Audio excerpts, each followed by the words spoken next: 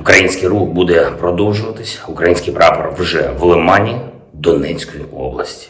Там ще тривають бойові дії, але там вже немає і сліду від якогось там псевдореферендуму. Для України це логічно, а для ворога таких нестиковочок буде все більше. Вони там, до речі, вже почали кусати один одного, шукають винних, звинувачують у провалах якихось там генералів.